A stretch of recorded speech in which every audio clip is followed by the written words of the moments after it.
Happy Thanksgiving, everybody. Picky Old Gamer here. Sorry I made some videos, and I said I was going to make some this week, but I've been, as you see, scraggly and just looked up. I've been sleeping in some. It's Thanksgiving weekend or week. Happy Thanksgiving, and you know, to you and your family and everybody. I hope everybody's safe and happy and eats lots and lots of food and sits around and gets ready for all the Black Friday sales. Stadia. It's now become my new word for dumpster fire.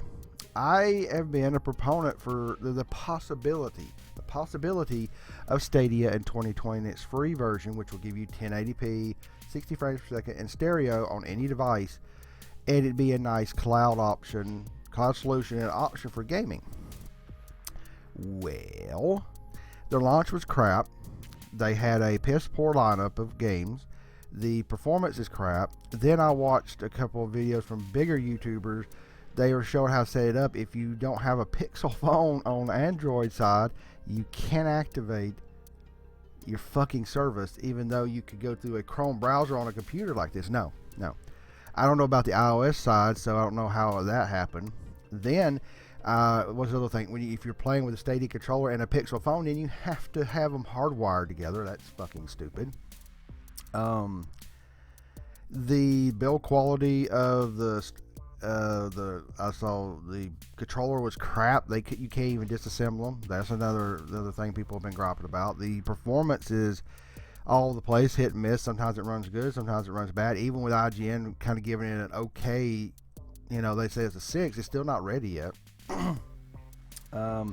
Features and promises that Google said was coming out, not even coming out to either the end of this year or next year. Like be able to click on your favorite streamer while they're playing Stadia and jump into a game, stuff like that. Not there. Like I said, also they just recently they blamed developers for things running poorly. Now in this conversation or this point, I can see both sides. If developers didn't utilize the Stadia SDK correctly, then yes, it could have, but then at the same time, is Google just trying to slough it off? Probably. And then I just read yesterday or today, they're giving refunds for some of the Tomb Raider games and the other, the first games for everybody had Founders Edition. Oh yeah, some people didn't even get their code. You got the Founders Edition, you had to get a special code emailed to you, and some people weren't even getting that day one. Google. Seriously, Google, shut the fuck up. Just sit down. I am not, I'm going to tell people, I'm a proponent. I looked at xCloud, which you just saw my 30-minute video. If you haven't, go back to my previous video. I tested xCloud on a modern phone. I'm sitting there playing Soul Calibur 6, Halo 5, Guardians, and Halo Guardian, all this shit. And I played another game. My daughter started to play another game on that phone, and couldn't even tell we weren't even on a fucking console. Good stuff, Microsoft. I was wrong. I thought Google would do a little bit better, and Google has done bad. Very bad. Will they recover from it? Probably. But a lot of people have said, my buddies and our normal little text chat that we've had going for a long time. We always talk to each other in text, old-fashioned text. Is this going to be the next Google Glass? Could be. The thing about it is, if I got into Stadia next year, like say with the 1080p, I'm going to try it. How would my buddies play with me? Does it have to be on Stadia? Probably. Will it have cross-play? Probably not. I don't know. Maybe they will.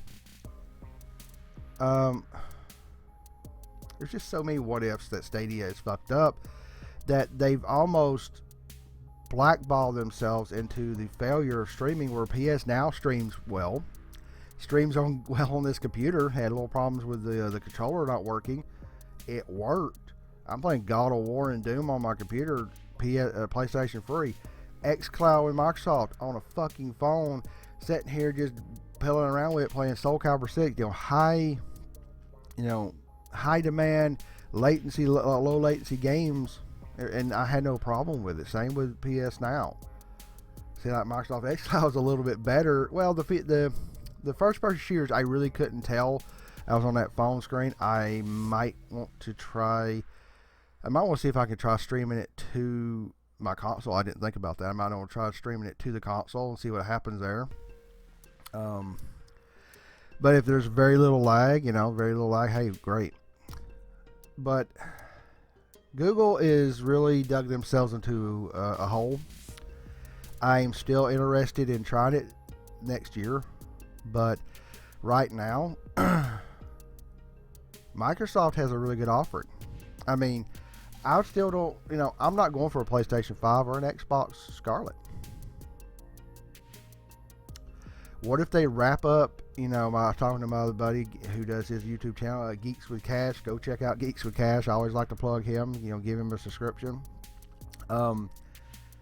What if you wrap up Game Pass and they have a Game Pass Super Ultimate, even if it was $20 or $30 a month, I'm not saying it's going to be that much. And what if you got Game Pass, Xbox Live, and xCloud?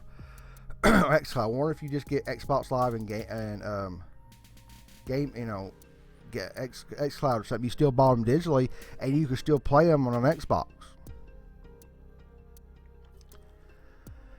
Or all your old stuff, like your Xbox 360 games, they were up in the cloud too. I mean, if Microsoft does it right and has OG Xbox 360, Xbox One, and Scarlet, wow. And if Sony does the same thing, doubles down on PlayStation Now and just allows their whole library, they may kick the shit out of Google. And hey, I'm willing to say that I was betting on Google maybe having a better infrastructure. I was wrong. So far, Google, you are a dumpster fire with hot garbage thrown in there to stoke that fire. It's bad. I hope Google pulls out of this. I hope Google turns this around, because whether people like to hear it or not, this reminds me of digital gaming. This is going to be a more prevalent service. It's going to not be the norm, but in 5 to 8, 10 years, yes, I think game streaming will be the norm. They'll get it to the point where they can actually get the latency down and the bandwidth. That's the other problem with the bandwidth. Stadia's bandwidth is just enormous amount of bandwidth it eats per hour. I wonder if somebody breaks, a compression threshold, and in a few years, you could literally be on 20, 30 megabit connection, which is standard, and get 1080p, 2K for, video. I mean, it may not be exactly the same. We could have this to the point where 5G becomes prevalent throughout the United States and other parts of the world. You could have 1080p, high, full-blown gaming anywhere you want, even 4K. I mean, it's interesting, but yeah, xCloud is doing well. PlayStation Now is doing well. Google Stadia, you're not doing well. You've got to make this up. Anyway, around 8 minutes, I started rambling on. This game streaming service is starting to be very interesting to me. I don't know where I stand with it, but yeah, Google Stadia, Google, you're fucking up. You better fix this soon. Fix it to the point where it's stable. You apologize and you make good on all this crap. You fix stuff before Christmas, because if people open this shit at Christmas and it still is not working right, you're dead. All right, everybody. I appreciate everybody watching. Let me know what you think in the comments below. PKO Gamer.